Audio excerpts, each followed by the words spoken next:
La grogne du monde universitaire se poursuit. Cet après-midi, la manifestation des étudiants bisontins n'a pas fait le plein, mais le blocage est reconduit dans certaines facultés.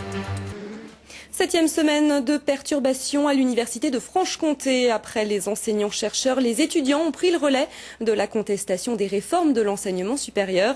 Cet après-midi, nouvelle manifestation à Besançon. Le blocage des facultés de lettres, droit et sciences est quant à lui reconduit. Thierry Chauffour, Patrick Leduc.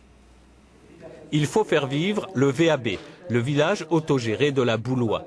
Assemblée générale, commission, discussion balaient toutes les questions sur l'avenir de l'université et le refus d'une autonomie synonyme de hiérarchisation. À Besançon, les facultés de droit et sciences sont entrées tardivement dans le mouvement, mais ont revoté hier la grève et le blocage, rejoignant ainsi leurs collègues de lettres. Au début, on avait décidé de voir un petit peu comment le gouvernement allait céder. Et, apparemment, il continue à ne pas céder, donc ça pousse à la radicalisation partout en France. On suit aussi le mot d'ordre de la coordination nationale. Si le gouvernement n'a pas l'intention de céder sur l'essentiel de la loi de réforme de l'université, il a fait 2 petits pas en arrière, aussitôt interprétés comme une première avancée par les grévistes. Ça fait 2 mois qu'on est vraiment dans le mouvement, ça fait 2 semaines qu'on s'est bien radicalisé. Le gouvernement a reculé sur sur les suppressions de postes, avec un gel des postes pour l'année prochaine. Il commence à reculer aussi sur la réforme des enseignants-chercheurs, donc ça avance petit à petit. C'est pour ça qu'il ne faut pas lâcher le mouvement.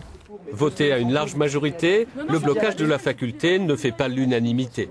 Mais réellement, si vous me trouvez une autre méthode qui fonctionne, je la prends. Le problème, c'est que pour le moment, il n'y en a pas. Il y a des grèves de certains profs, il y a une grève aussi des élèves qui avait été votée la semaine avant les vacances. En gros, ça fait quand même pratiquement depuis les vacances de Noël que les cours sont perturbés. On n'a pas tous nos cours. Il y a certaines matières où on a eu quelques heures de cours seulement depuis le début du semestre. Énième manifestation en ville cet après-midi. 200 étudiants et enseignants-chercheurs indécis sur la marche à suivre et qui s'interrogent. Si le mouvement devait se poursuivre, il faudra trouver des solutions pour l'organisation et la validation des examens.